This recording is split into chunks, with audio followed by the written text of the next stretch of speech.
গাছপালা, ভূচর খেচর, আকাশ চর, মানব দানব, জিন ইনসান ফেরেশতা সমস্ত কিছুকে বানিয়েছো সেই নবী মুস্তাফার রূহকে পার করে আমি হাতে ধরে আছি।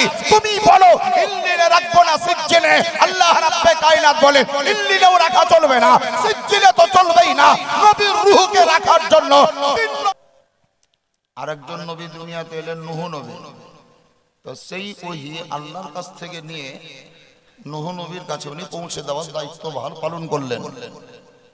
ওনার ওফাতের পর একবার থেকে সব নবীকে ধরে নেন, মুসা নবী, দাউদ নবী, জাকারিয়া নবী, আমাদের হযরত ঈসা আলাইহিস সালাম পর্যন্ত উনি ওহীর বাহক। ওহী নিয়ে আসছিলেন, ওনারা শেষ হয়ে গেলেন, গত হয়ে গেলেন। ওনাদেরকে বাদ দিয়ে শেষ নবী আমাদের পয়গম্বর নবী মুহাম্মদ সাল্লাল্লাহু তাআলা আলাইহি ওয়াসাল্লাম। তা আল্লাহর কাছ থেকে ওহী নিয়ে আমাদের নবীর কাছে পৌঁছে দিতেন।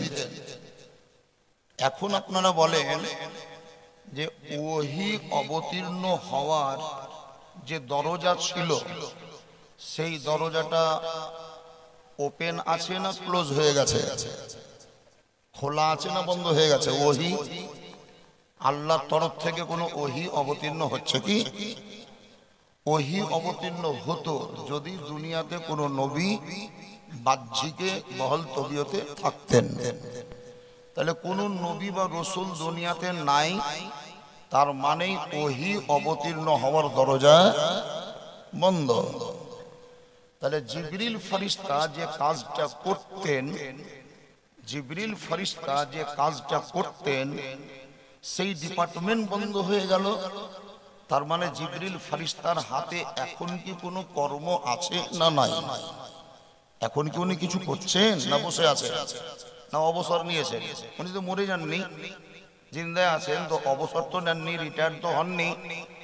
আর এই 4 দিন আগেকার 26,000 মাস্টারদের মতন চাকরি বাতিলও হয়নি, তার কারণ ঘুষ ঘাস দিয়েও চাকরি পাইনি। আল্লাহ নির্বাচিত করে ওকে সার্ভিস দিয়েছিল। জিবরিল ফেরেশতার সে ওহী বহে আনার দায়িত্বটা ক্লোজ হয়ে গেছে। আপনারা নিশ্চয় দেখছেন, দুটো জায়গা আপনাদেরকে দেখাবো। এইটা কি বলছে, আলীনগরের ভিতর দিয়ে চুড়িওয়ালা মোড়, কোন দিকে? এদিকে না কোন দিকে? এদিকে তো মানে দিক সেদিক হতে পারে। তো চুড়িওয়ালা মোড় হয়ে কালিয়াচক যাব, রেল লাইন পার হতে হবে। তাহলে রেল লাইন ওপর দিয়ে না ভিতর দিয়ে? ওপর দিয়ে। এটা দিয়ে আমি রাজনগর মডেলের পাঁজর দিয়ে ওইটা দিয়েও রেল লাইন পার হব, ভিতর দিয়ে না ওপর দিয়ে? ভিতর দিয়ে না? তাহলে এটা হলো ওপরে আর ওটা হলো ভিতরে। এই ওপরে যে লাইনটা পার হচ্ছি আমরা, ওপর দিয়ে যে লাইনটা আমরা পার হচ্ছি সেই জায়গায় এটা লম্বা খুঁটির মতন টিনের বা লোহার তৈরি আছে না নাই? ওইটা নামাবার জন্য উঠাবার জন্য কোনো লোক সার্ভিস করছে না করে না? করছে। একজন বা দুজন 8 ঘন্টা করে ডিউটি, যেই আসবে 8 ঘন্টা ডিউটি করবে, 8 ঘন্টা কমপ্লিট তুমি চলে যাও, আর একজন আসবে। তাহলে যারাই সেখানে বা ওই ডিপার্টমেন্টের নিয়োগ হয়ে আছেন সার্ভিস প্রাপ্ত হিসাবে, ইনকেস কোনোদিন যদি ওই জায়গাতেও আন্ডারগ্রাউন্ড আন্ডারলাইন যদি রেল লাইনের ভিতর ওই কলেজ মোড়ের মতো রাস্তা হয়ে যায়, তাহলে যারা এখন গেট নামাচ্ছে আর উঠাচ্ছে ওদের কি দরকার হবে? দরকার হবে না। তাহলে ওদের দরকার হলো না, তার মানে ওখানকার ডিউটি শেষ, কিন্তু ওদের চাকরি কি বাদ চলে যাবে? বুঝতে পারছেন না? পারেন না? ওদের ওই জায়গার ডিউটি শেষ। কেন? ওপর দিয়ে রাস্তা ছিল তাই ডিউটি ছিল, নিচে দিয়ে রাস্তা হয়ে গেছে, ডিউটি আর নেই। কিন্তু যারা সার্ভিস করছিল তাদের চাকরি বাদ হবে না। কোথায় যাবে? অন্য কোনো দপ্তরে দিবে, হয় অফিসে বসাবে, নাহলে অন্য কোনো গেটে বসাবে। জিবরিল ফেরেশতা কোন একটা ডিউটিতে ব্যস্ত ছিলেন, জিবরাইল আলাইহিস সালাম কোন একটা ডিউটিতে ব্যস্ত ছিলেন, সে ডিউটি আল্লাহরই দেওয়া। ওই ডিউটির দরজা বন্ধ। এখন জিবরাইল ফেরেশতার সার্ভিস বলবৎ আছে না নাই? উনি কিছু করছেন না করেন না? আপনাকে আমাকে জানতে হবে না যারা ওই গেটে আছে এখন যখন আন্ডারলাইন রাস্তা হয়ে যাবে তখন ওরাই কিন্তু আপলাইনকে দরখাস্ত করবে, স্যার আমি তো কালিয়াচকের রেল গেটে ছিলাম, ভিতর ভিতর রাস্তা হয়ে গেল তো আমার তো ওখানে দরকার নেই, আপনি বলেন যে এখন আমি কি করব বা কোথায় যাব। তখন ওনার আপলাইন বলবে যে তোমাকে আর ওই গেটে ডিউটি করতে হবে না, দীর্ঘদিনের অভিজ্ঞ ব্যক্তি, তো তুমি অফিসে বসে খাতা ছাড়ো, ওখানেও দিতে পারে। আবার ওখান থেকে হটিয়ে খালতিপুরেও নিয়ে যেতে পারে, আবার এদিকে চামা গ্রামেও নিয়ে যেতে পারে, যেখানে খুশি দিতে পারে। জিবরাইল আলাইহিস সালাম যে ডিউটিতে ছিলেন সেই ডিউটির দরজা যেহেতু বন্ধ হয়ে গেল, কোনো নবী নেই, ওহী অবতীর্ণ হয় না, তার মানে দায়িত্ব নেই। উনি দরখাস্ত করলেন, অ্যাপ্লিকেশন জমা দিলেন, আবেদনপত্র জমা করলেন কার নিকটে? আল্লাহর নিকটে। ইয়া রাব্বুল আলামিন, তুমি তো আমাকে সার্ভিস দিয়েছিলে, তুমি তো আমাকে চাকরি দিয়েছিলে, তো আমার চাকরির দরজা তো বন্ধ হয়ে গেল, এখন তার ওহী অবতীর্ণ হয় না, তার মানে সেই কাজ আর নেই।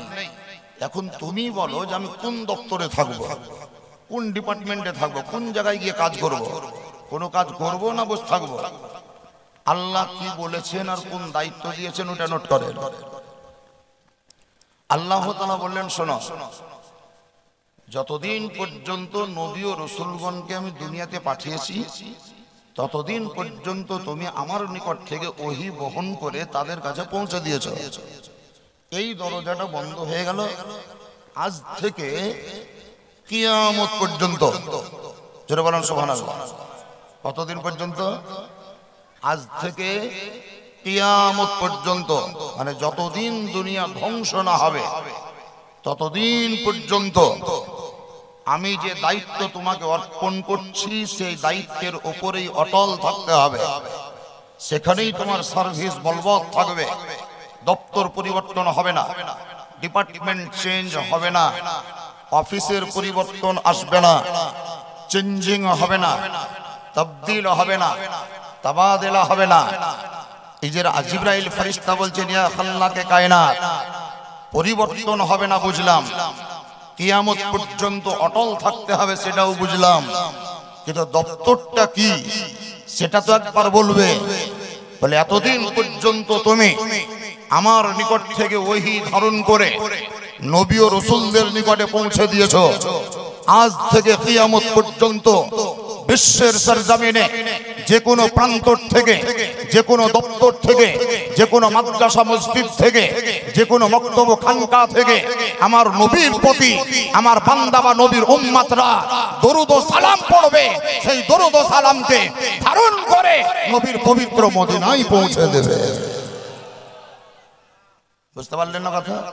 বলেন জিবরিল ফেরেশতার সার্ভিস আছে না নাই? বাতিল হয়েছে কি? বাতিল হয়নি কেন? ঘুষ দিয়ে চাকরি পাইনি, চাকরি দিয়েছে স্বয়ং আল্লাহ। দপ্তরের পরিবর্তন হয়েছে কিন্তু বহর কাজ রানিং। এবারে শোনেন, ময়ে জফালা আকার আমি বুঝতে পারিনি, আমি শিক্ষিত, আপনারা হয়তো কোনোদিন ধ্যান দিয়েছেন কিনা আমি জানি না, তবে আমার নজর পড়েছে ওখানে ময়ে জফালা আকার, বুঝতে পারছিলাম না, কাউকে জিজ্ঞাসাও করিনি, এখানেই জিজ্ঞাসা করলাম। আমি বিএ পাস, এমএম ডিগ্রি আছে, এমএ ডিগ্রি আছে, আরবিকের উপরে এমএ করেছি, এমএম করেছি মাদ্রাসা বোর্ডে, তারপরেও ময় জফালা আকারের ফুল ফর্ম বুঝতে পারলাম না। জিবরিল আমিন আল্লাহর নিকট থেকে কোরআন নিয়ে এলেন নবী মুস্তাফার নিকটে, নবীকে এসে বলছেন ইয়া রাসূলুল্লাহ আলিফ, ধ্যান দিয়ে বুঝেন, আলিফ। আমার নবী বলছেন ফাহিমতু, ফাহিমতু মানে কি? আমি বুঝে নিয়েছি। জিবরিল ফেরেশতা বললেন আলিফ, নবী বললেন ফাহিমতু, আমি বুঝে নিয়েছি। জিবরিল কিন্তু চিন্তিত, খুব টেনশনে ভুগছে, ব্যাপারটা কি? আমি অত দূর থেকে বহে নিয়ে এলাম, আমি বহে নিয়ে এলাম, আমি ধারণ করে নিয়ে এলাম, আমি বাহক, আমি সারমর্ম সারাংশ ভাবার্থ তর্জমা কিছুই বুঝলাম না, আর ইনার কাছে বলা মাত্রই বলছেন ফাহিমতু, আমি বুঝে নিলাম। দ্বিতীয়টা বলে দেখি। জিবরিল আমিন বলছেন লাম, নবী পাক বললেন ফাহিমতু, আমি বুঝে নিয়েছি। এই ফাহিম তো ফেলে মাজির সেগা, मैं समझ गया, আমি বুঝে নিয়েছি, তার মানে मैं समझ गया, মানে এখন বুঝলাম তা নয়, আমি আগে থেকেই বুঝে আছি। মাজির সেগা অতীতের কথা। ফাহিম তো জিবরিল আমিন বলছেন তাজ্জুবের ব্যাপার। এই ক্ষেত্রেও নবী বলছেন আমি বুঝে নিয়েছি, আমি সামান্যতম কিছু বুঝতে পারলাম না। 3 নম্বর বলে দেখি কি বলছেন তিনি। আবার জিবরিল বললেন মিম, নবী পাক বললেন ফাহিম তো। 3টি অক্ষর যখন নবীর কাছে বলা কমপ্লিট, নবী বললেন ফাহিম তো, ফাহিম তো, ফাহিম তো। জিবরিল আমিন থাকতে না পেরে নবীকে জিজ্ঞাসা করছেন ইয়া রাসূলুল্লাহ, ইয়া হাবিবাল্লাহ, নবী গো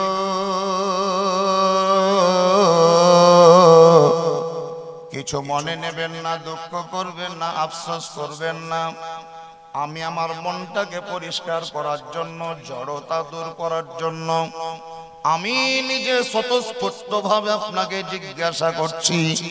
আলিফ লাম মিম 3টি অক্ষর আল্লাহর কাছ থেকে নিয়ে এলাম, আমি কিছুই বুঝতে পারলাম না, কিন্তু আপনি স্বতঃস্ফূর্ত ভাবে বললেন বুঝে নিলাম, বুঝে নিলাম। এটাই আমি বুঝতে পারলাম না, আপনি কি করে বুঝলেন? আল্লাহর নবী আকা মুস্তাফা বলেছিলেন, ধ্যান দেন, আল্লাহর নবী আকা মুস্তাফা বলেছিলেন জিবরাইল একজন বন্ধু, অন্য বন্ধু, 2 জন বন্ধু, ফ্রেন্ড। ইংরেজিতে ফ্রেন্ড বলে, বাংলায় বন্ধু বলে, উর্দু বা ফার্সিতে দোস্ত বলে। তবে দোস্ত ভাষাটা উঠে গেল, বন্ধুটাও উঠে গেল, ফ্রেন্ডটা চালু হলো। তো ফ্রেন্ড আগে হয়তো ছেলেদের মধ্যে ছিল, বয়ফ্রেন্ড থেকে আবার কি হলো, যারা তো বয়ফ্রেন্ড, গার্লফ্রেন্ড, ও গার্লফ্রেন্ড।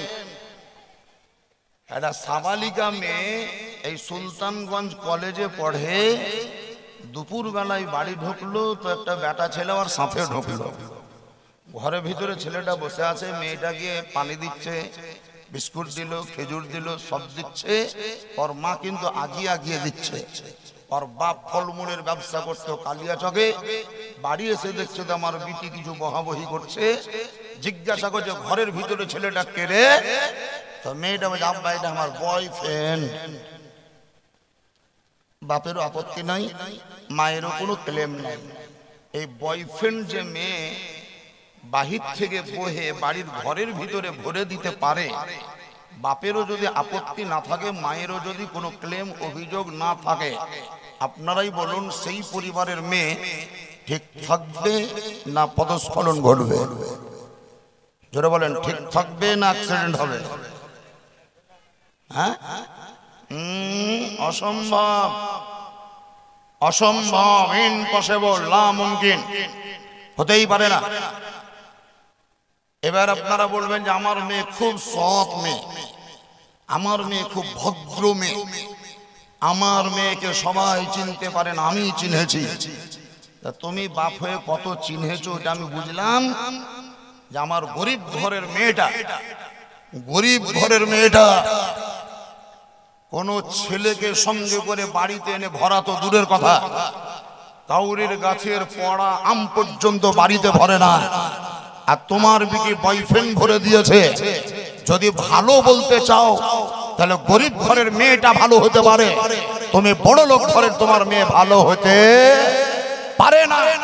আল্লাহর পয়গম্বর হাবিবে কিদ্দার শাহনশাহ জিবাকার মক্কার সরকার মদিনার তাজদার পাপীদের উদ্ধার ইসলাম রবি প্রেমের ছবি নূরুন নবী মামিনার লাল মুরুদ্দুল লাল মক্কার হিলাল আহমদ মুস্তাফা নবী মুহাম্মদুর রাসূলুল্লাহ সাল্লাল্লাহু তাআলা আলাইহি ওয়াসাল্লামের উম্মত হিসাবে মসলা আপনাকে শিখতে হবে, জ্ঞান অর্জন করতে হবে। বয়ফ্রেন্ড বাদ দেন, আমার নবী বলছেন হে জিবরাইল শোনো, জিবরাইল শোনো। কোন জায়গায় আপনারা হয়তো বুঝতে পারবেন না আমার ভাষা, কিন্তু চেষ্টা করছি বুঝাবার। ওইখানে একটা ছেলে আছে আর এখানে একটা ছেলে আছে। ওই ছেলেটা ওখান থেকে একটা আওয়াজ দিয়ে দিল। এই আওয়াজটা দেওয়া মাত্রই 20-25 জন ব্যক্তি বসে থাকলো, মা থাকলো, বোন থাকলো, খালা ফুফু সব থাকলো। ওই খুঁটির কাছে বসে থাকা ছেলেটা ওই আওয়াজ শোনা মাত্রই বেরিয়ে পড়ল। তার মানে কি বুঝলেন? এটা পূর্ব আলোচনা। বুঝতে পারছেন না? পারেন না? এটা পূর্ব সিদ্ধান্ত, পূর্ব আলোচনা। এর পূর্বে কোন জায়গায় ওদের গল্প হয়েছে। মানে ই ওকে বলেছে যে তোমাকে ডাকতে যাবি, কিন্তু আমার বাপ মা থাকবে, আসতে দিবে না। এই মন্টু শোন, এই রবিউল শোন, এমনি করে ডাকিস না, বাপ মা বুঝে নিবে, যেতে দিবে না, বাধা দিবে। তাহলে কি করে তোকে ডাকবো? ওই পানের দোকানের ঘুলটির কাছে দাঁড়িয়ে এমনি করবি, আমি চলে আসবো। বুঝতে পারলেন না? পারলেন না? তাহলে এটার মানে কি? এই মন্টু শোন, এটাই তো এটার মানে। এই মন্টু শোন এটা বাক্য, কিন্তু এটা বাক্য কি? এটা বাক্য নয়, কিন্তু এর সারমর্ম বাক্য। এই মন্টু শোন অনেক জায়গায় বাক্য ছাড়া হলেও যে বুঝার সে বুঝে নাই। কোরআন শরীফ আমার নবীর উপরে অবতীর্ণ হয়েছে যেমন জিবরিল ফেরেশতার মাধ্যমে, ঠিক তেমন কোন সময় কোরআন শরীফ অবতীর্ণ হয়েছে জিবরিল ফেরেশতা ছাড়াই। জিবরিল ফেরেশতার দরকারই হয়নি। কোন টাইমে কোরআন অবতীর্ণ হয়েছে নবীর উপরে ঘন্টা বাজার মতন আওয়াজে। পৃথিবীর লোক কেউ বুঝতে পারেনি, কিন্তু আমার নবী বুঝেছে। ওই ছেলেটা হাতের তালি বাজালো, 20 জন লোক বসে থাকলো, বিএ পাস এমএ পাস, কেউ বুঝতে পারেনি। এই ছেলেটা বুঝতে পারা মাত্রই চট করে উঠে চলে গেল।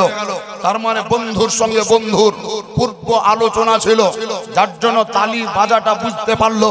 আমার পয়গম্বর বলেন, শোনো, একজন বন্ধুর আওয়াজ দ্বিতীয় বন্ধু ছাড়া অন্য কেউ বুঝতে পারে না। মিডিলে তুমি হচ্ছে পত্র বাহক, তুমি একজন পিউন।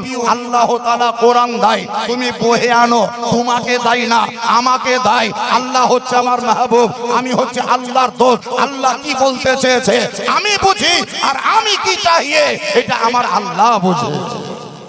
বন্ধুর কথা বন্ধুই বুঝে। ঠিক তেমনি এই প্রেম প্রীতি ভালোবাসা কোন একজন যোগ্য দক্ষ বিজ্ঞ কোন ওলি বা পীরের সঙ্গে যদি কোনো মুরিদের থাকে, তাহলে পীর কি বলছে মুরিদ বুঝবে, মুরিদ কি বলছে পীর বুঝবে।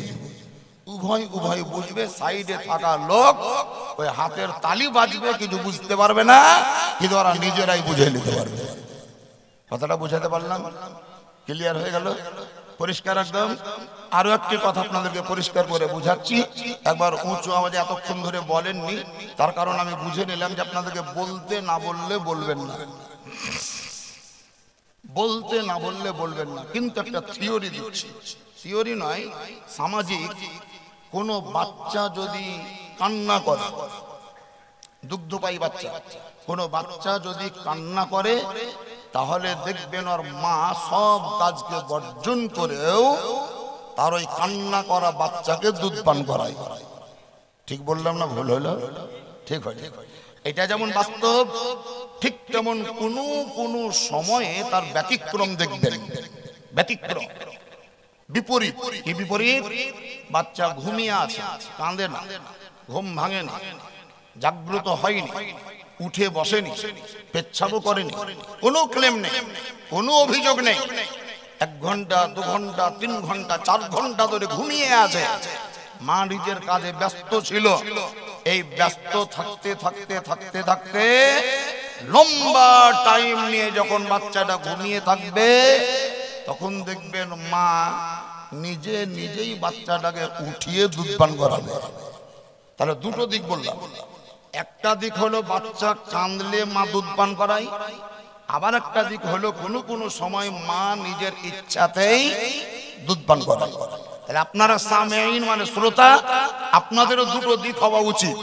মৌলভী সাহেবরা যখন বলতে বলবে তখনও বলতে হবে সুবহানাল্লাহ, আর মাঝে মধ্যে নিজের ইচ্ছাতেও বলতে হবে সুবহানাল্লাহ। তাহলে নিজের ইচ্ছাতে বলতে পারবেন না? পারবেন না?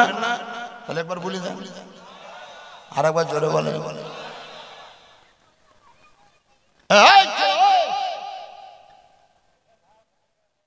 ওরা আলাদা পার্টি করেছে, সংখ্যাগরিষ্ঠ দল। ধ্যান দেন, আমি আপনাদের সম্মুখে উপস্থিত হলাম, আমি বক্তব্য রাখছি। যাই বলি, আপনাদের কাউরির ব্রেনে আছে একজন বলতে পারবেন হাত তুলে যে আমি নিরক্ষর? কেউ বলতে পারবেন? কাউরির সৎসাহস আছে বলতে পারবেন আমার ক্ষেত্রে যে আমি নিরক্ষর? বলতে পারবেন?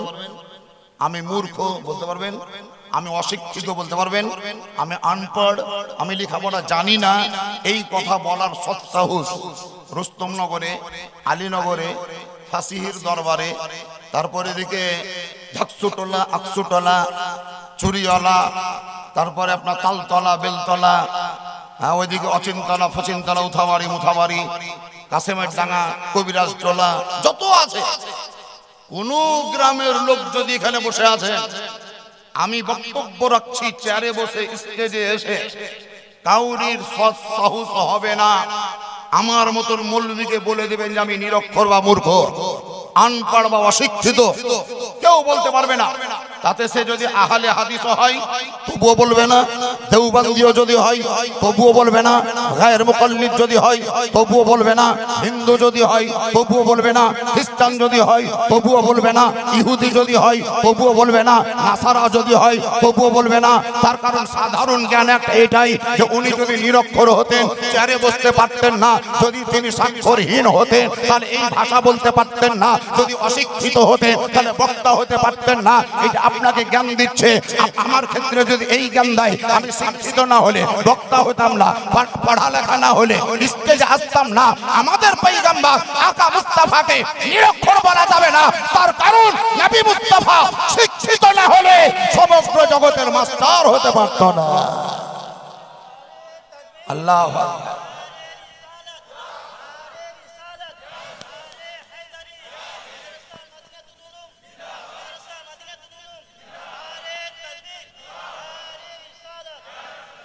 নবী পাক আকা মুস্তাফা সমস্ত শিক্ষিত ব্যক্তি অপেক্ষা আমার নবী বেশি শিক্ষিত, বেশি শিক্ষিত নবী। আর ওই শিক্ষিত নবীর কাছ থেকে যারা শিক্ষা প্রাপ্ত তালেবুল ইলম, স্টুডেন্ট, ছাত্র, শিক্ষার্থী, তারা হচ্ছেন সাহাবায়ে কেরাম। এই সাহাবায়ে কেরামরা নবীর কাছ থেকে শিক্ষা পেয়েছে, সেই সাহাবায়ে কেরামদের কাছ থেকে তাবেঈনরা পেয়েছে, তাবেঈনদের কাছ থেকে তাবেঈনগণ পেয়েছে। আচ্ছা আপনারাই বলুন, এটা বাড়ি বোধহয় নাকি না হাটতলা, হাটের দোকান? আচ্ছা হাটের মালিক কেউ আছে না নাই? হাটের মালিক কেউ আছে না নাই? মসজিদ, মসজিদ। এই হাটতলাটা বাদ দিয়ে আপনি চলেন, ওই সাইডে 3 বিঘা জমি আছে। ওই 3 বিঘা জমি যদি কাউরির থাকে তাহলে সেই জমির মালিক কেউ হবে না? হবে না? একজন মালিক আছে, একজন। ওই ব্যক্তি যেদিন মারা যাবে, ওই ব্যক্তির যেদিন ইন্তেকাল হবে, সেই দিন সেই জমির মালিক কে হবে? ওই জমির মালিক কে হবে? ছেলে, মেয়ে, স্ত্রী, বাপ, মা যদি থাকে, তাহলে তারা হচ্ছে ওয়ারিস। তাকে কি বলে? ওয়ারিস, উত্তরাধিকারী। বাংলায় বলে উত্তরাধিকারী, আরবিতে বলে ওয়ারিস। নবী আমার ইন্তেকাল করেছেন, নবীর ওফাত হয়েছে। নবীর ওফাত যখন ভাষাটা এলো, কেউ কেউ বলছে নবী মরে গেছে, ইন্তেকাল করেছে। এই জায়গাটাকে একটু বুঝে নেন, ঈমানটাকে মজবুত করার জন্য আমি বোঝাবার চেষ্টা করছি। মানুষ মরণশীল, এটা গ্যারান্টি। মানুষ মরণশীল, এটা গ্যারান্টি।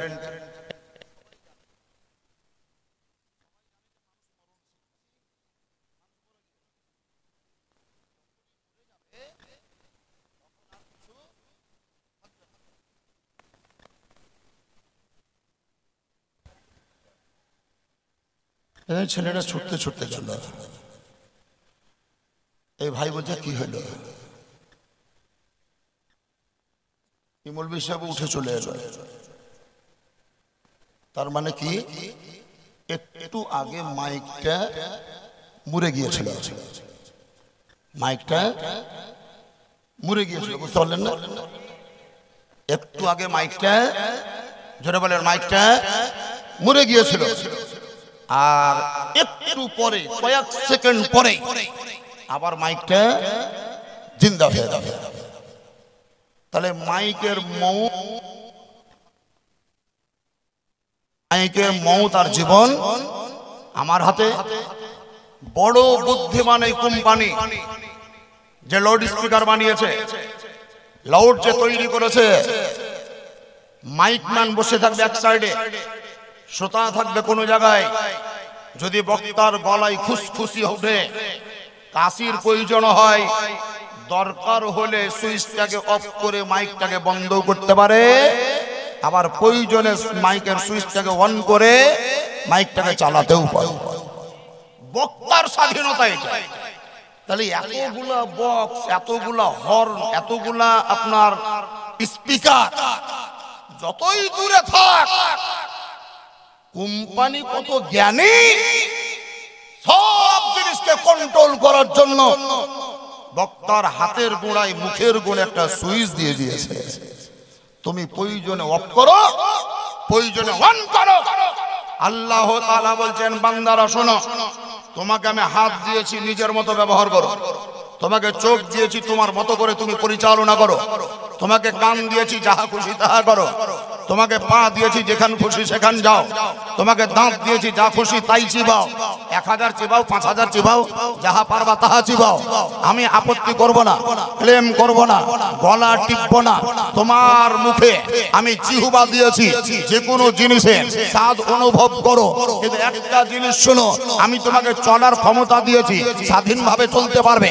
আমি তোমাকে শোনার শক্তি দিয়েছি, স্বাধীনভাবে শুনতে পারবে। আমি তোমাকে চিবানোর দাঁত দিয়েছি, যাহা খুশি তাহা চিবাতে পারবে। আমি তোমাকে ধারণ শক্তি দিয়েছি, যা ইচ্ছা তা ধরতে পারবে।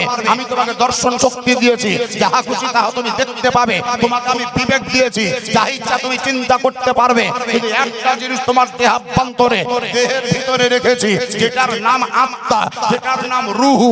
এই রুহুটা তোমার অধীনে নাই, এই রুহুটা তোমার কবজাতে নাই, এই রুহুটা তোমার কন্ট্রোলে নাই। আমি আল্লাহ সেই রুহুটাকে আমার কন্ট্রোলে রেখেছি, আমার অধীনে রেখেছি। যে কোনো মুহূর্তে তোমার দেহ থেকে রুহু বার করে তোমাকে মারতেও পারি, আবার মরার পর সেই রুহুটা দিয়ে তোমাকে জিন্দাও করতে পারি।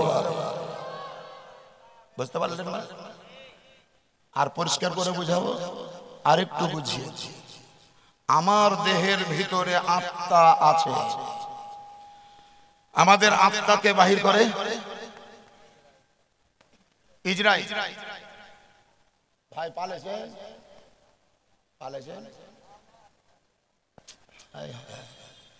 ক্লাস চলছে, ক্লাসরুমে আপনারা বসে আছেন। তবে এটা আমি জানি, যে কোন স্কুলে ম্যাক্সিমাম অথবা মিনিমাম 6টা পিরিয়ড হয়, 6টা পিরিয়ড হয়। টিফিনের আগে 4টি আর টিফিনের পর 3টি, 7টা পিরিয়ড। তো বড় বুদ্ধিমান হেডমাস্টার বা টিআইসি যারা হয়, teacher in charge, TIC, teacher in charge, তিনাদের মধ্যে বিবেক থাকে, জ্ঞান থাকে, বুদ্ধি থাকে। অঙ্ক সাবজেক্টের পিরিয়ড টিফিনের পরে রাখে না, টিফিনের আগে। কেন? ওই সময় ছেলে মেয়েদের ব্রেন তাজা থাকে, পড়ার প্রতি আগ্রহ থাকে। আর শেষ পিরিয়ডে ইতিহাস রাখে, গল্পের বই রাখে, সাহিত্যের ইতিহাস রাখে। পড়লে পড়বি, না পড়লে না পড়বি, পড়লে পড়বি, না পড়লে না পড়বি। কিন্তু first period, second period, third period দেখবেন অঙ্ক, ইংরেজি, গ্রামার, জীবন বিজ্ঞান, ভৌত বিজ্ঞান, এগুলো রাখতে হয়। আর লাস্ট পিরিয়ডে ইতিহাস, গল্পের বই। কারণ ওই সময় মাস্টারেরও জান ছটফট করে, বাস ধরবো, আর ছাত্ররও মন খলবল করে, ব্যাগে বই ভরে বাড়ি পালা করে। পড়ার দিকে ধ্যান কাউরির থাকে না। ঘন্টা কখন বাজবে পাগলা ঘন্টা। ওই মাস্টার দিকে বুঝাচ্ছে আর ছেলেমেয়েরা ব্যাগে বই ভরছে, খাতা কলম ভরছে। এই ব্যাগে কেন বই ভরলি? স্যার বাড়ি যাবো। শেষ পিরিয়ডের ঘটনা এটাই হয়। আমি লাস্ট পিরিয়ডে এসেছি, তার মানে বুঝতে পারছি যে আপনারা ব্যাগে বই ভরছেন, খাতা কলম ব্যাগে ভরছেন, গুটাচ্ছেন না। টেনশন নেবেন না। ইসরাইল ফেরেশতা সবারির জান কবজ করে, করছে, করবে, এটাই বাস্তব। আমাদের নবী মুস্তাফার দেহের ভিতরে আত্মা বলে কোন শক্তি ছিল, সেই শক্তি মানে আত্মাটা ইসরাইল ফেরেশতা বার করে দিয়েছে। ইসরাইল ফেরেশতা, জোরে বলেন, ইসরাইল ফেরেশতা বার করলেন। কেন বার করলেন? কোরআনের থিওরি, কোরআনের রুলস, কোরআনের বিধান, কোরআনের আইন। কুল্লু নাফসিন যায়িকাতুল মাউত, কুল্লু নাফসিন যায়িকাতুল মাউত। এই রুলস মোতাবেক ইসরাইল ফেরেশতা জান কবজ করলেন। আমার মোবাইল কোথায় আছে এখন? হুজুর একটু ধ্যান দিন, আপনারা না শুনলেই না শুনবেন না। জি হ্যাঁ, ওইদিকে একটা লাইন্সম্যান থাকে, এদিকে একটা লাইন্সম্যান থাকে, আর মিডিলে রেফারি থাকে, আর সাইডে গোটা ফিল্ডে দর্শক থাকে। দর্শকদের চোখ শুধু বলের দিকে যে কখন গোল বক্সে ঢুকছে, আর লাইন্সম্যানের চোখ থাকে যে ওইদিককার প্লেয়ার এদিকে বল যাওয়ার আগে গিয়েছে না যায়নি। বল যাওয়ার আগে যদি চলে যায় তাহলে কি অফসাইড, আর যদি কাউকে কই না হুড়া মেরে দেয় তাহলে ফাউল, আর যদি বল মাথায় মারতে গিয়ে এখানে লেগে যায় তাহলে একে কি বলছে হ্যান্ড হ্যান্ড হ্যান্ড হ্যাঁ, এগুলো ওদের দায়িত্ব। রেফারিও ধরে, কিন্তু লাইন্সম্যান যারা তারা বেশি ধরে। আর আপনারা তো শুধু দর্শক, মানে তালি বাজাবার জন্য ওরা রেডি। কখন গোল বক্সে বল ঢুকবে, আউল ফাউলের দিকে খেয়াল কম করে, লাইন্সম্যান যারা তারাই খেয়াল করে। তা আপনারা শ্রোতা সামিন অত লক্ষ্য করবেন না আমার কোন জায়গায় ফাউল হচ্ছে, কোন জায়গায় হ্যান্ড হচ্ছে, এটা ধরার জন্য রেফারি বসে আছে। রেফারি, লাইন্সম্যান ইনাদের দায়িত্ব। সে তো বেশি নজর দিতে হবে আমার বক্তব্যের প্রতি ইনাদের। আপনাদের কত নজর দিতে হবে না, আপনারা সরল বাংলায় বুঝে। নবী করিম আকা মুস্তাফার কথা বলছিলাম। আমার মোবাইলটা কোথায় আছে বলেন? বার করে নিলাম। এখন কোথায় আছে? হাতে ধরে আছি, হাতেই ধরে থাকবো সারাদিন, সারা রাত ধরে থাকবো। আমার কাছে কাজকর্ম কিছু আছে, হয় এখানে রাখবো, আর না হলে এখানে রাখবো, আর না হলে ঘুরিয়ে আবার যে পকেটের মোবাইল সেই পকেটে রাখবো। হয়ে গেল, হাত ফাঁকা। ইসরাইল ফেরেশতা তো আর একটা লোকের জান কবজ করার জন্য তৈরি হয়নি, পৃথিবীর সমস্ত জীবের জান কবজ করার জন্য তৈরি হয়েছে। আমার নবী মুস্তাফার দেহের ভিতর থেকে রূহ বার করলেন। এই নবীর দেহ থেকে বার করা রূহটা এখন বর্তমানে কার হাতে বলছি? কার হাতে? ইসরাইল ফেরেশতার হাতে। জোরে বলেন, কার হাতে? ইসরাইল ফেরেশতার হাতে। এই নবীর দেহ থেকে বার করা রূহটা ইসরাইল ফেরেশতার হাতে। তাহলে হাতেই ধরে থাকবেন না কোথাও রাখবেন? আল্লাহ তাআলাকে জিজ্ঞাসা করছেন, ইয়া রব্বে কায়নাত, ইয়া খাল্লাকে কায়নাত, সমগ্র জগতের সৃষ্টিকর্তা তুমি। দেহ থেকে বার করা রূহকে রাখার জন্য তুমি দুটো জায়গা তৈরি করেছো। একটা জায়গার নাম হলো ইল্লিন, আর একটা জায়গার নাম হলো সিজ্জিন। কাউরির রূহকে ইল্লিনে রাখি, কাউরির রূহকে সিজ্জিনে রাখি। কিন্তু আজকে এমন একজন ব্যক্তির রূহকে বার করেছি যার ওসিলাতে তুমি সমস্ত জগৎ তৈরি করেছো। চাঁদের রশ্মিতে রশ্মি দান করেছো, সূর্যকে সৃষ্টি করেছো, আসমানকে বানিয়েছো, জমিনকে বানিয়েছো, চন্দ্রকে বানিয়েছো, সূর্যকে বানিয়েছো, জমিনকে বানিয়েছো, লৌহ কলমকে বানিয়েছো। আপনার মরুলতা, মরুভূমি, তরুলতা, গাছপালা, ভূচর খেচর, আকাশচর, মানব দানব, জিন ইনসান ফেরেশতা সমস্ত কিছুকে বানিয়েছো। সেই নবী মুস্তাফার রূহকে বার করে আমি হাতে ধরে আছি। তুমি বলো ইল্লিনে রাখবো না সিজ্জিনে? আল্লাহ রাব্বে কায়নাত বলে ইল্লিনেও রাখা চলবে না, সিজ্জিনে তো চলবেই না। নবীর রূহকে রাখার জন্য 3 নম্বরের কোন জায়গা আমি তৈরি করিনি। যেহেতু ইসরাইল যে দেহ থেকে বার করেছো, ওই রূহটা ওই দেহের ভিতরেই দিয়ে দাও। আল্লাহু আকবার।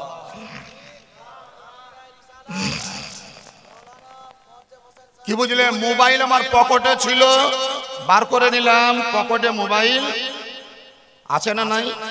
পকেটে মোবাইল আছে না নাই? নাই। এই মোবাইলটা আবার পকেটে ভরে দিলাম। আপনারা বলেন আছে না নাই? ক্ষণিকের জন্য সাময়িক ভাবে আনকে নিয়ে, এক সেকেন্ডকে নিয়ে, এক মুহূর্তের জন্য নবীর দেহ থেকে রূহ বার করা হয়েছে। যে মুহূর্তের জন্য বার করা হয়েছে সেই মুহূর্তে নবীর দেহ রূহহীন, ওই মুহূর্তে মরা। আবার রূহকে যখন দেহে দিয়ে দেওয়া হলো তখন নবীর দেহ মরা না জিন্দা? জোরে বলেন মরা না জিন্দা? আরো উঁচু আওয়াজে বলেন মরা না জিন্দা? এই নবী মুস্তাফার রূহ বার করা হয়েছে যেমন বাস্তব, ঠিক তেমন সেই রূহকে পুনরায় ফিরিয়ে ওই দেহেই রাখা হয়েছে, এটাও বাস্তব। এর জন্য বিখ্যাত ইমামে আহলুস সুন্নাত মুজাদ্দিদে দ্বীন ও মিল্লাত রাহবারে শরিয়াত ও তরিকাত ইমামে আহমদ রাজা খান ফাজিলে বেরেলভী আলাইহির রহমাত তিনি বলেন, তু জিন্দা है वल्लाह, तू जिंदा है वल्लाह, मेरी चश्मे आलम से छुप जाने वाले चमक तुझसे पाते हैं सब पाने वाले, मेरा दिल भी चमका दे चमकाने वाले। সেই নবী আমাদের জিন্দা নবী, ওই নবীর উপরে অবতীর্ণ হলো কোরআন। এখন একটা গল্প আপনাদেরকে বলছি, বইয়ে পড়েছে আমি, বইয়ে। হয়তো আপনাদের কালিয়াচক এলাকায় প্রচলন আছে না নাই? কোনো এক যুগে একটা লোকের নাম ছিল চাঁদ সদাগর। কি নাম ছিল? চাঁদ সদাগর। আর ওই চাঁদ সদাগরের স্ত্রীর নাম হলো মনসা, নাই সনকা। সনকা। এই জায়গাতে একটু কথা বলে দিই আপনাদেরকে। কিছুদিন পূর্বে হিন্দু ভাইদের একটা পরব গেল, হোলি। হোলি হয়েছে না হয়নি? এই হোলিতে মুসলমানদের যেন কোনো ক্ষয়ক্ষতি না হয় তার জন্য জায়গায় জায়গায় মসজিদে তিরপল টাঙতে হয়েছে না হয়নি? মসজিদকে হেফাজত রাখার জন্য তিরপল টাঙিয়েছে। তার মানে ওরাই প্রমাণ করছে যে আমরা কত অত্যাচারী। মসজিদের পাঁজর দিয়ে যাব তো মসজিদ সুরক্ষিত থাকবে না, তার জন্য তিরপল দিয়ে ঢাকো। আপনারা বলেন, আমরা কিছুদিন পূর্বে গোটা ভারতবর্ষের 41 কোটি মুসলমান ঈদের নামাজ জামাতের সহিত পড়লাম না? পড়লাম না? এই ঈদের নামাজ পড়তে যেতে আর আসতে কোনো মন্দিরের ক্ষতি হবে এই সম্ভাবনায় কোন মন্দিরের গায়ে আমরা তিরপল টাঙিয়েছি? কোন পর্দা দিয়েছি? পর্দা দিইনি।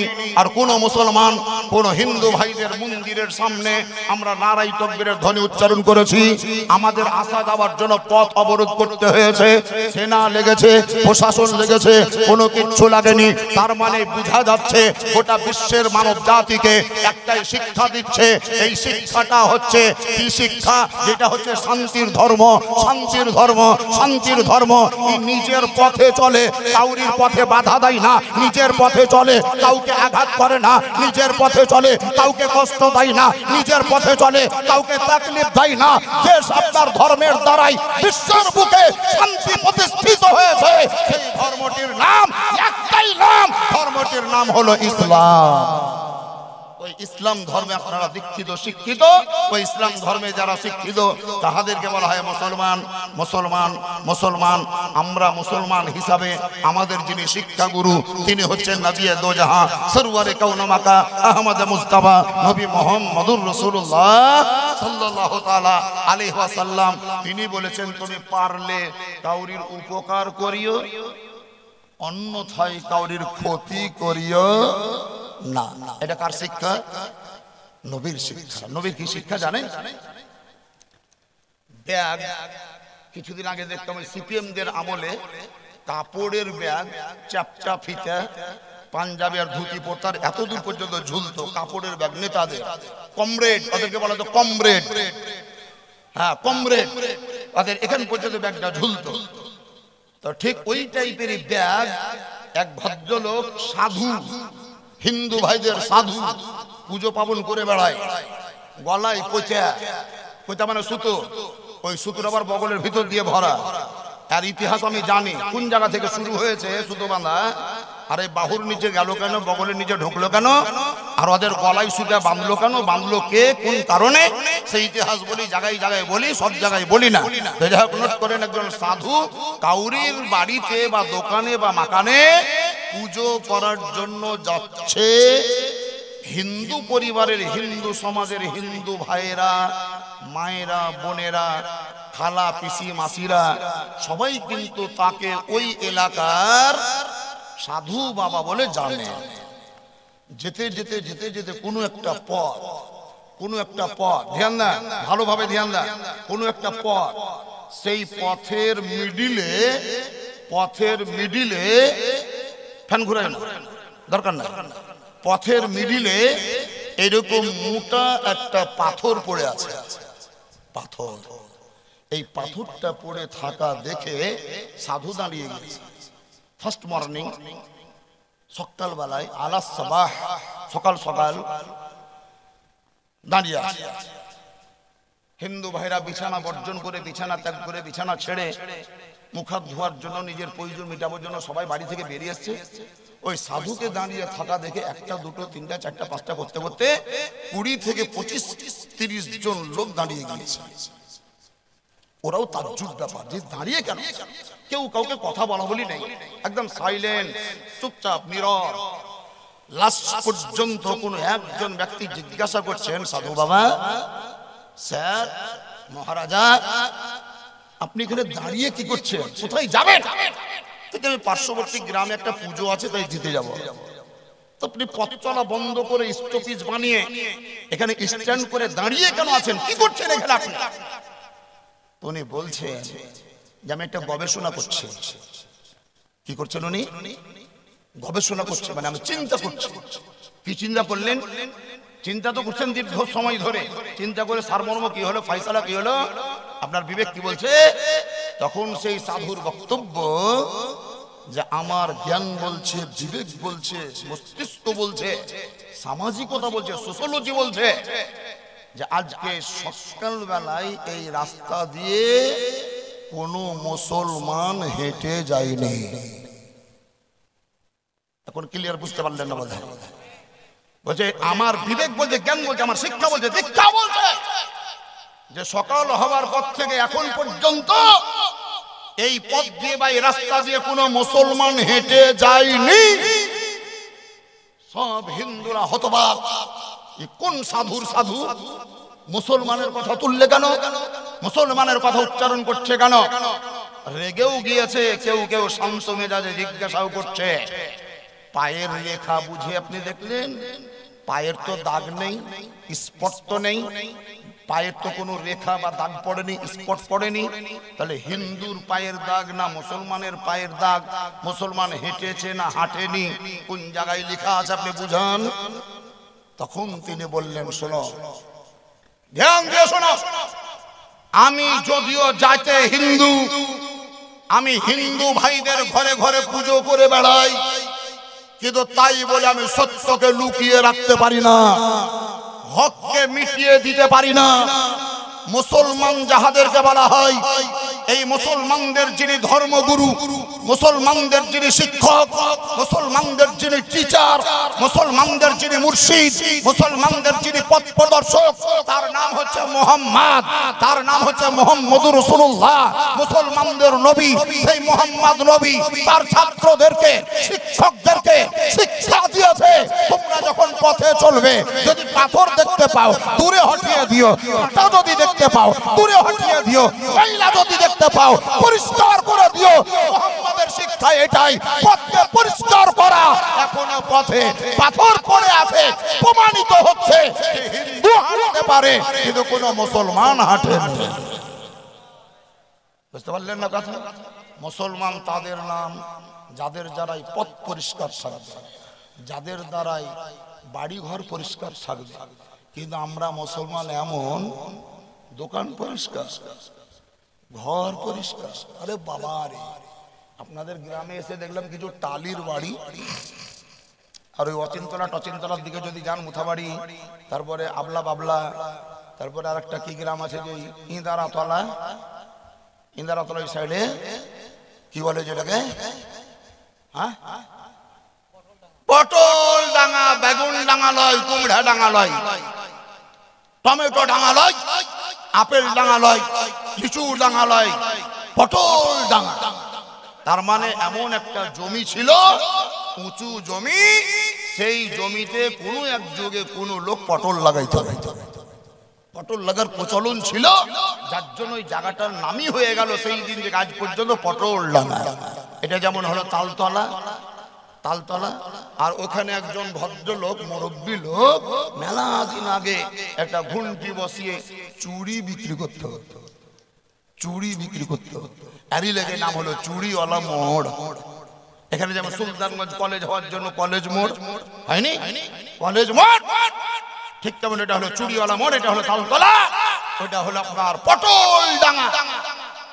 বাপজিরা শুনেন, আমরা মুসলমান, মুসলমান হিসাবে আমাদের শিক্ষা, বলছি যে এখানে টালির বাড়ি দেখলাম, কিন্তু ওই সাইডে যাবেন অনেক বাড়ি দুতলা তিনতলা পাকা বাড়ি, পাকা বাড়ির সঙ্গে সঙ্গে দেওয়ালে প্লাস্টার করার পর এমনি রং ঘষে দেয়নি, ইংরেজি ভাষায় বলে ওয়াল পট্টি, ওয়াল পট্টি। পট্টি মানে হলো লিপে দেওয়া, আর ওয়াল মানে হলো দেওয়াল, ওয়াল মানে দেওয়াল, দেওয়ালকে লিপে দেওয়া, এমন এক প্রকারের রং, তারপরে দেওয়ালকে লিপে দিয়েছে। হাত বুলেছে তো সসর করে নেমে যাচ্ছে, আইরে চিকন। মাঝে মধ্যে সাফ পানি দিয়ে আবার পরিষ্কার করা হচ্ছে, তাই না? পরিষ্কার করা হচ্ছে। সুবহানাল্লাহ। বাড়ির দেওয়ালকে আপনি ওয়াল পট্টি দিয়ে পরিষ্কার করলেন, বাড়ির আয়নাকে আপনি ঝাড়ু দিয়ে পরিষ্কার করলেন, দোকানটাকে দরজুয়াশ করলেন, আপনার দেহটাকে সাবুন মেখে খুব পরিষ্কার করলেন, শ্যাম্পু দিয়ে চুল কয়টাকে ফরফরা করলেন, কিন্তু আপনার ভিতরকার অন্তরে যে ময়লা ছিল সে ময়লাকেই রেখে দিলেন। আধার কার্ডের পরিবর্তন হলো, আপনার কে বলছে ভোটার কার্ডের পরিবর্তন হলো, আপনার এনআরসির ভয়ে দলিলের পরিবর্তন হলো, পাসপোর্টের পরিবর্তন হলো, খাদ্য কার্ডের পরিবর্তন হলো, কিন্তু দুঃখের বিষয় আমাদের মুসলমানদের চরিত্রের পরিবর্তন হলো না, ক্যারেক্টারের পরিবর্তন হলো না, ব্যবহারের পরিবর্তন হলো না। কেউ বলে money lost, nothing lost, body lost, something lost, character lost, everything lost, all lost. কাউরি যদি টাকা হারিয়ে যায় বুঝে নিও কিছু হারায়নি, কাউরি যদি শরীর দুর্বল হয় জেনে নিও কিছু নষ্ট হয়েছে, আর কাউরির যদি চরিত্র ডাল হয়ে যায়, দাগ ধাব্বা লেগে যায়, তাহলে বুঝে নিও সব নষ্ট হয়ে গেছে। চরিত্র হচ্ছে আপনার মেন, ব্যবহার হলো আপনার মেন, ক্যারেক্টার হলো আপনার মেন। আপনি পীরের মুরিদ, আমি 100% মানি, আপনি মুসলমান, এটা আমি মানি, কিন্তু আপনার চরিত্র কেমন আমি তখন মুরিদ বলে দেখব না। আপনি মানুষ হিসাবে আপনার চলন কেমন ওটা দেখবেন, মানুষ হিসাবে আপনার কথাবার্তা কেমন সেটা দেখবেন। আপনি মুরিদ হয়েছেন না হননি ওটা পরে, বরং কিছু কিছু মুরিদদের চাল চলন দেখে মুরিদের বদনাম কম হয়েছে, পীরের বদনাম বেশি হয়েছে। রাগ করছেন আমার কথা শুনে? কোন কোন মুরিদের চাল চলন দেখে ওই মুরিদের বদনাম কম আর পীরের বদনাম বেশি। দেখবেন আপনাদের এই গ্রামে যদি কোনো ছেলে কিংবা মেয়ে কোন একটা প্রাইভেট মাস্টারের কাছে পড়েছে, আর অন্য একটা প্রাইভেট মাস্টারের কাছে কেউ যদি পড়েছে, ওই মাস্টারের কাছে পড়া ছাত্র 15টা ছিল, তার মধ্যে 14টাই পাস, একটা ফেল। গ্রামের লোক বলবে হতেই পারে, মাস্টারটা ভালো পড়িয়েছে। 15টার মধ্যে 14টাই ফার্স্ট ক্লাস, কি letter mark, star mark, first class, first number পেয়েছে, ফার্স্ট ডিভিশনে পাস করেছে, মানে ভালোই পড়িয়েছে। আর আরেকটা মাস্টার যার কাছে পড়ছিল মাত্র 13টা, 13টার মধ্যে 11টাই ফেল, 2টা পাস। দুনিয়ার লোক কি বলবে?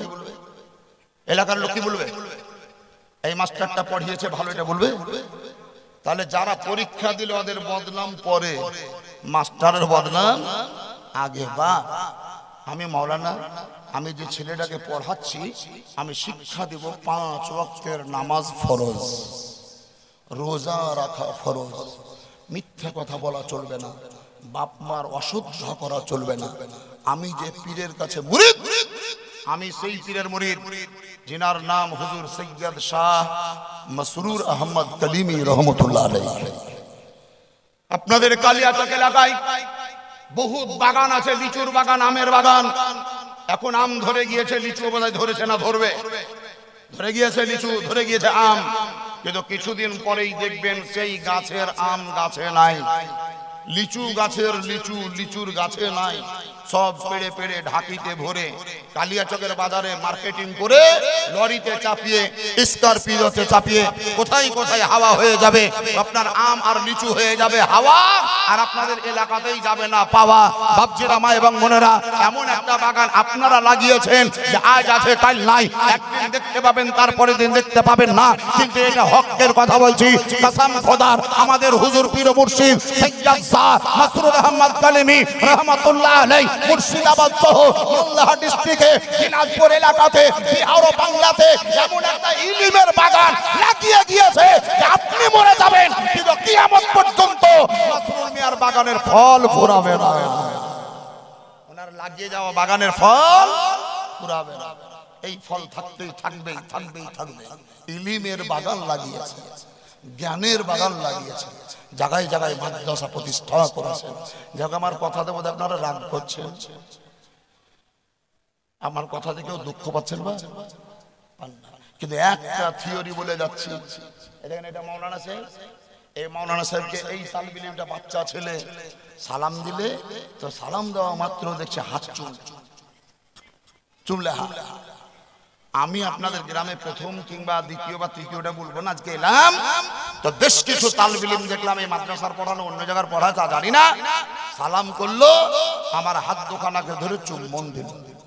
আচ্ছা, মৌলবীদেরকে সালাম দিয়ে তালবিলিমে, পাবলিকে, মাস্টারে, ডাক্তারে হাত চুমে এই প্রথাটা আছে না নাই? প্রচলনটা আছে না নাই? আছে। তালবিলিমেরও হাত চুমে, খলিফা সাহেবেরও হাত চুমে, আমরা প্রয়োজনে মাঝে মধ্যে পীর সাহেবেরও হাত চুমি, এমনকি মুখ লাগিয়ে পীর সাহেবের পায়ে মুখ লাগিয়ে কদম বসিও করি। আমি কোনোটারই বিরোধী নই, আমার উপরে রাগ গোসা করবেন না, আমি পরিষ্কার করে বলছি আমি কোনোটারই বিরোধী নয়। মৌলবীর হাত চুমেন খুব ভালো, তালেবুল ইলমের হাত চুমেন খুব ভালো, আলেম ওলামাদের হাত চুমেন খুব ভালো। সুযোগ পেলে, ফুরসত পেলে, মৌকা পেলে আপনি আপনার পীর ও মুর্শিদের হাত চুমেন, কদম বসি করেন, খুব ভালো। কিন্তু তারপরেও বলবো, যদি সুযোগ পান, যদি মুহূর্ত পান, যদি আপনি সত্যিকারেই সেই পজিশনে পৌঁছাতে চান, তাহলে আপনি আপনার নিজের বাড়িতে আপনার মায়ের হাত চুমা অভ্যাস করেন, আপনার বাপের হাত চুমা অভ্যাস করেন, বাপের হাত চুমা, মায়ের হাত চুমা। তার কারণ আমাদের নবী আকা মুস্তাফা আহমদ মুস্তাফা নবী মুহাম্মদুর রাসূলুল্লাহ সাল্লাল্লাহু তাআলা আলাইহি ওয়াসাল্লাম বলেছেন, তুমি যদি ফজরের নামাজের পর তোমার মা যেই ঘরে ঘুমিয়ে আছে সেই ঘরের দরজায় যদি দাঁড়িয়ে যাও আর মাকে যদি সালাম প্রদান করো, তোমার মা যদি ঘুম থেকে উঠে হাসি মুখে হাস্যবদনে তোমার সালামের উত্তর দিয়ে দেয়, তোমার দিকে একবার যদি তাকাই আর তুমি যদি তোমার মায়ের চেহারার দিকে দৃষ্টিপাত করো, আমার নবী বলেন কবুল হওয়া একটা মকবুল হজের নেকি পাওয়া যাবে। মায়ের হাতে যদি চুম্বন দাও, মায়ের যদি পায়ে মুখ লাগিয়ে কদম বসি করো, তো নবী বলে যে জান্নাতের দরজায় চুম্বন দেওয়া হবে। সুবহানাল্লাহ বলবেন, আর একটু জোরে বলে দেন সুবহানাল্লাহ। বাবাজিরা, সেই নবী আমাদেরকে শিক্ষা দিয়েছেন। হ্যাঁ, তো যেটা বলছিলাম, চাঁদ সওদাগর আর স্ত্রীর নাম সনকা। চাঁদ সওদাগরের বেটা মেলা কয়টা? 6টা না 7টা।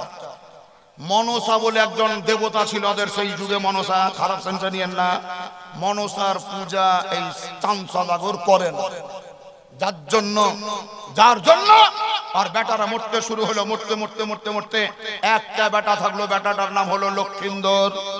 বিয়ে দেওয়া হলো একটি মেয়ের সঙ্গে, নাম হলো বেহুলা। এই লক্ষিন্দরের সঙ্গে বেহুলার বিয়ে হলো। সনকার বক্তব্য চাঁদ সওদাগরকে বলছে, দেখেন আপনি আমার স্বামী, আমি আপনার স্ত্রী, আপনি তো দেখছেন যে আমার সব বেটা কয়টা মরেই গেল আর একটাই বেটা লক্ষিন্দর বেঁচে আছে, আপনি কোনো কৌশলে মনসার পুজোটা দেন, নাহলে এই বেটাটা আমার বাঁচবে না। মনসার পুজো দেন, নাহলে এটা বাঁচবে না। সেই দিন গৌরব করে চাঁদ সওদাগর বলেছিল, শোন তুই একজন মহিলা মানুষ, কি বুঝিস? আমি বেটা ছেলে, আমি মাস্টার, আমি রাজা। আজকে রাত্রিতে আমার বেটা বউ যে ঘরে থাকবে, সেই ঘরটা পাকা ঘর নয়, মাটির ঘর নয়, টালির ছাউনি নয়। কি বুঝে? গড়িয়েছি লোহার ঘর কাল রাত্রি লাগি, সে ঘরে রহিবে পুত্র লোক রবে জাগি। গড়িয়েছি লোহার ঘর কাল রাত্রি লাগি, সে ঘরে রহিবে পুত্র লোক রবে জাগি। প্রহরে প্রহরে দেবে প্রহরী পাহারা, পশিবে কি সাধ্য কেহ থাকিতে তাহারা। লোহার ঘর তৈরি করেছি, ওই ঘরে থাকবে ছিদ্র বিদ্র নাই। এই লোহার ঘর যে মিস্ত্রি তৈরি করেছিল, সেই মিস্ত্রির নাম হলো বিশ্বকর্মা। সেই যুগ থেকে, সেই কাল থেকে ওই লোহার পূজা হয়, কিন্তু পুজোটার নামকরণ করা হলো বিশ্বকর্মা। অ্যাকচুয়ালি এটা লোহার পূজা নয়, ওই মিস্ত্রির পূজা। মিস্ত্রির পূজা। বড় আফসোস লাগে কোন মুসলমান যদি লোহা লাক্করের দোকান দিয়েছে, তো যে ওরা পূজা করছে, আমি মুনাজাত করব, ফাতিহা করব, এরকম আছে না নাই এলাকায়? নাই বোধহয়। ট্রাক্টর আছে, ট্রাক্টর আছে, তো বিশ্বকর্মা পূজার দিন দেখছি ট্রাক্টরকে ধুয়ে মুছে পরিষ্কার করছে।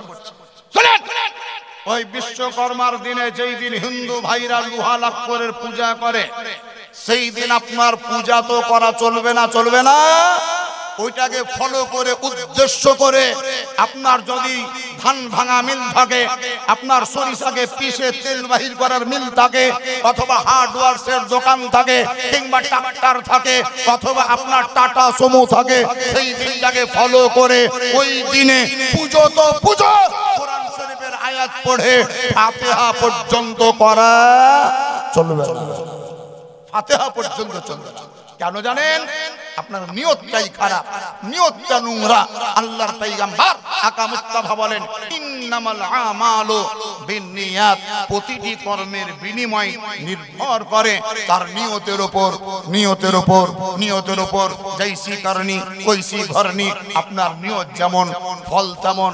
আমি শেষ কথা, লাস্ট কথা আপনাদেরকে শুনিয়ে বক্তব্যের সমাপ্তি বা আপনার ঘোষণা করব বলে ইচ্ছা পোষণ করেছি।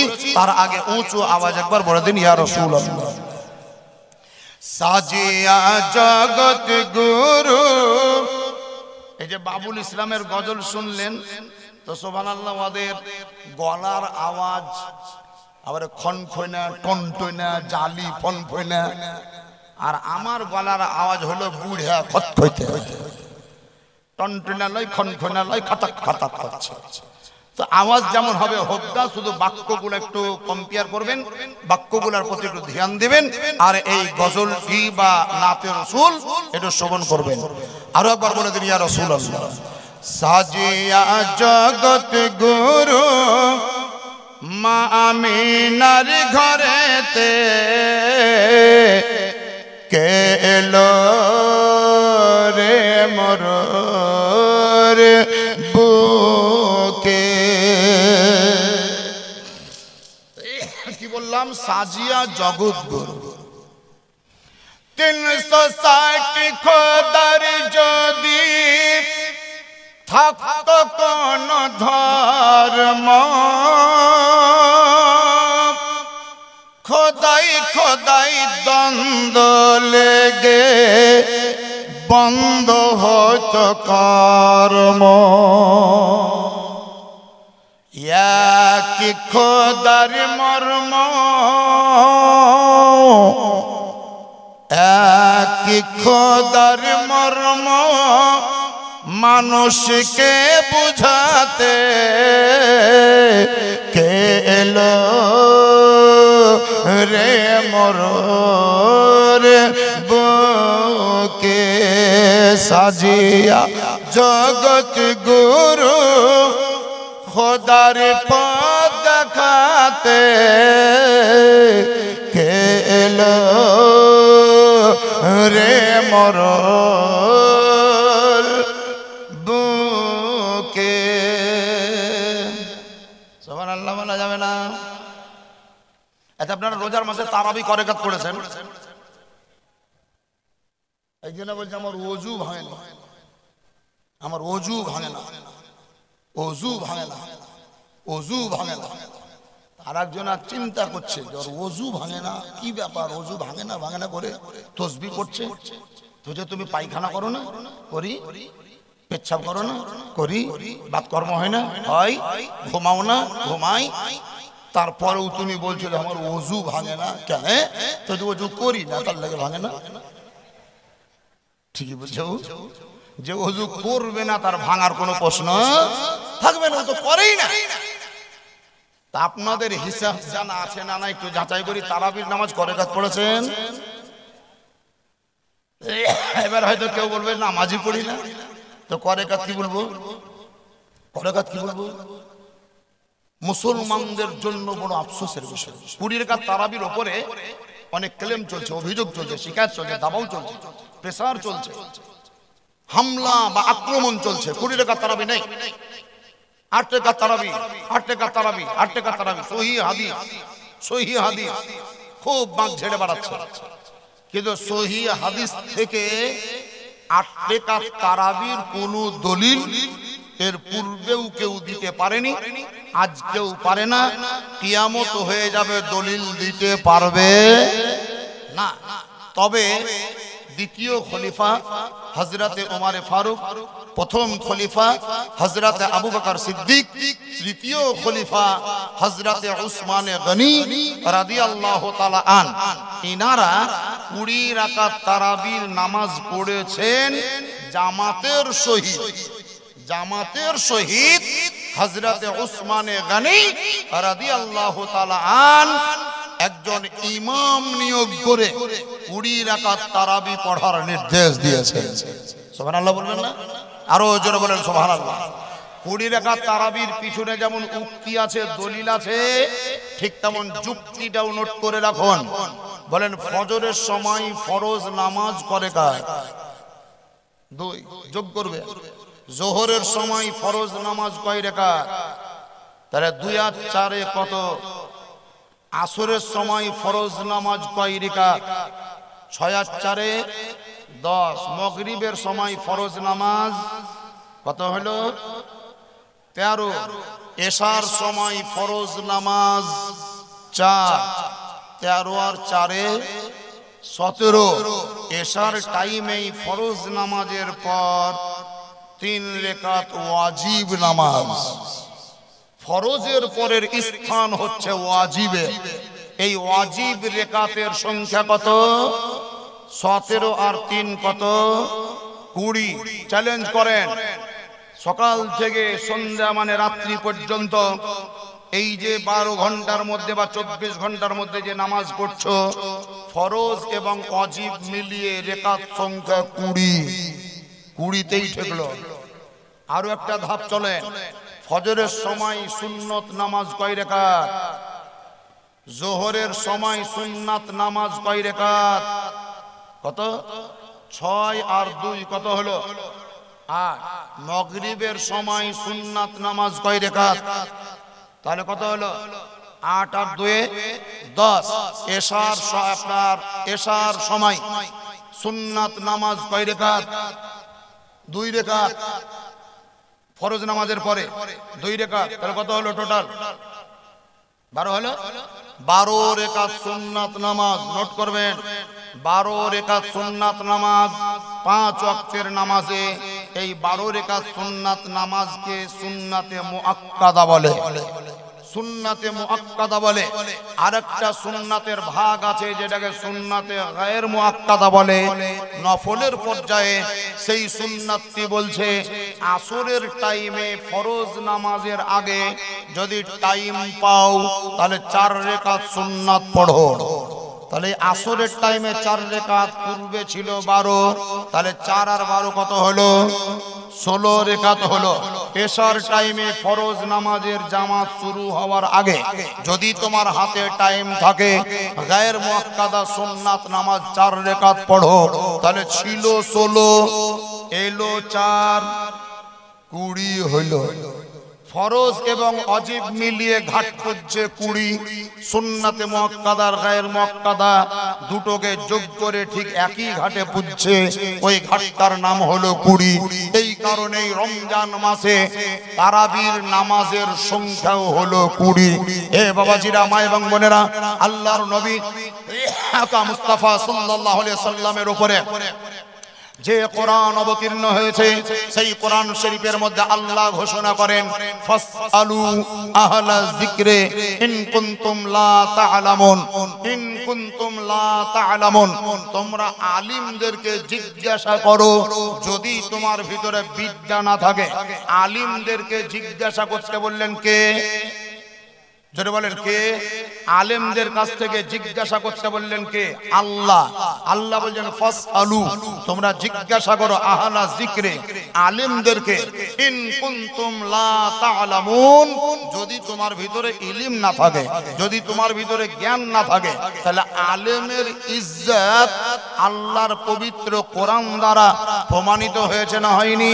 আমি একটু আগে বোঝাচ্ছিলাম 3 বিঘা জমি, ওই জমির মালিক যদি কেউ মরে যায়, তাহলে সেই জমির মালিক মরার পর উত্তরাধিকারী বা ওয়ারিশ হবে, বেটা বেটি স্ত্রী বাপ মা, এরা তার ওয়ারিশ হবে। আমার নবী আকা মুস্তাফা ওয়াফাত করেছেন, ইন্তেকাল করেছেন, জমি রেখে যাননি, বাড়ি রেখে যাননি, সোনা দানা রেখে যাননি। কি রেখে গিয়েছেন? নবী নিজের ইলম রেখে গেছেন, বিদ্যা রেখে গিয়েছেন, শিক্ষা রেখে গিয়েছেন। আমার নবীর রেখে যাওয়া যে ইলম, আমার নবীর রেখে যাওয়া যে বিদ্যা, আমার নবীর রেখে যাওয়া যে শিক্ষা, আমার নবীর রেখে যাওয়া যে ইলমের পাহাড়, সেই ইলমের ওয়ারিসকে, ইলমের উত্তরাধিকে নবী নিজেই ডিক্লার দিয়েছেন, আল উলামাউ ওয়ারাসাতুল আম্বিয়া। উলামায়ে কেরাম যারা, আলিমে দ্বীন যারা, হাক্কানি আলিম যারা, বা আমাল আলিম যারা, তারাই হচ্ছে নবীদের উত্তরাধিকারী। জোরে বলা যাবে না? আচ্ছা, রাজার বেটার সম্মান আপনারা করেন না করেন না? করেন না করেন না? পীর সাহেবের বেটার সম্মান করেন না করেন না? ডাক্তারের বেটা যদি হয় তার একটু একটু শ্রদ্ধা করতে হয় না হয় না? তাহলে নবীর যে ওয়ারিস, নবীর যারা ওয়ারিস, আলিমে দ্বীন, উলামায়ে কেরাম, সুন্নি সহিহুল আকীদার উলামা, তাহাদের ইজ্জত বা শ্রদ্ধা করতে হবে না হবে না?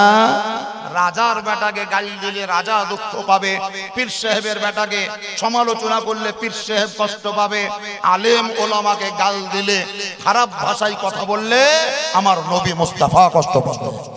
খবরদার, সাবধান, সচেতন, সজাগ হয়ে যান। হাদিস পাকের মধ্যে লেখা আছে, মাউতুল আলিমে মাউতুল আলম, একজন আলিমের মরে যাওয়া তার মানে একটা পৃথিবীর মরে যাওয়া। সুবহানাল্লাহ। কেন জানেন? 1000 যদি রোগী মরে, 1000 যদি রোগী মরে যায়, তাহলে অন্য রোগীর কোনো ক্ষতি হবে না। 1000 যদি পেশেন্ট হাসপাতালে মরে যায়, অন্য পেশেন্টের কোনো ক্ষতি হবে না।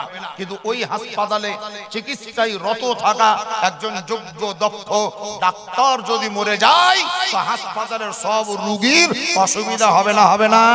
5টা পাবলিক যদি মরে তেমন কোনো ব্যাঘাত ঘটবে না, কিন্তু একটা আলেম যদি মরে যায়, তাহলে সমাজের ক্ষতি, দেশের ক্ষতি, দশের ক্ষতি।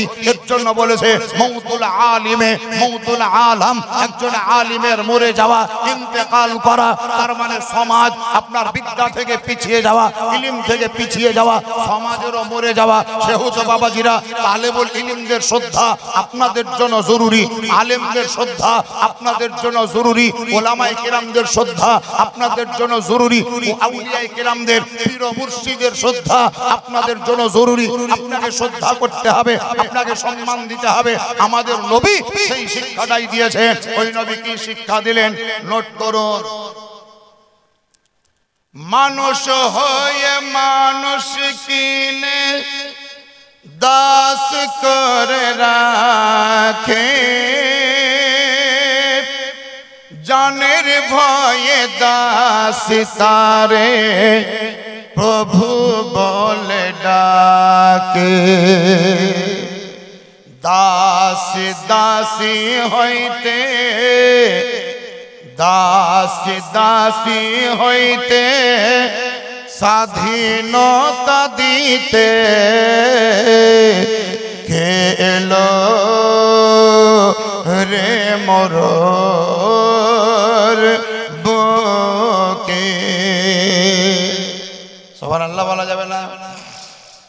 আর একটা কলি আছে, বাপি যখন বেটিকে জিন্দা দাফন করে,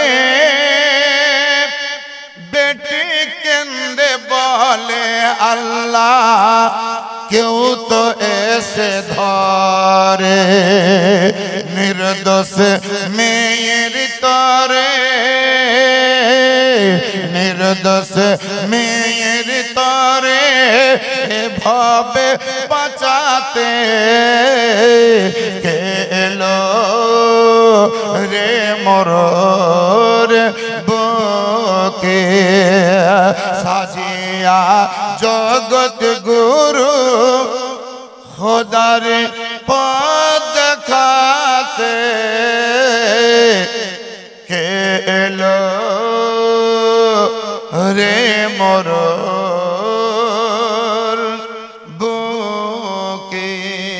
মোহব্বতে বলুন সুবহানাল্লাহ। লাস্ট কথা, ফিনিশিং কথা, শেষ কথা, আমি জিন্দা না মরা, ইনি জিন্দা না মরা। যেদিনই তার জানাজ আপনার গোসল দেওয়া হবে, কাফনের কাপড় পরিয়ে দেওয়া হবে, জানাজার নামাজ পড়ে কবরে দাফন করা হবে। আমার যেদিন জানাজার নামাজ হবে, কাফন হবে, কবরে দাফন করবে, এলাকার লোক বলবে না বলবে না মাওলানা মুআজ্জম সাহেব মারা গিয়েছে, কাসেম সাহেব মারা গিয়েছে, বলছে না বলে না লোক? তাহলে আমার হাত চলছে, ধরফরা চলাফেরা করছি, সমাজ বলছে, আপনারাও বলছেন, বিবেক বলছে আমি জিন্দা। যেই দিন আমার দেহ থেকে রূহ বেরিয়ে যাবে সেই দিনই আমি মরা। এটাই দুনিয়ার লোক জানি আমরা। কিন্তু একটা অন্য জায়গা আপনাকে নিয়ে যাচ্ছি।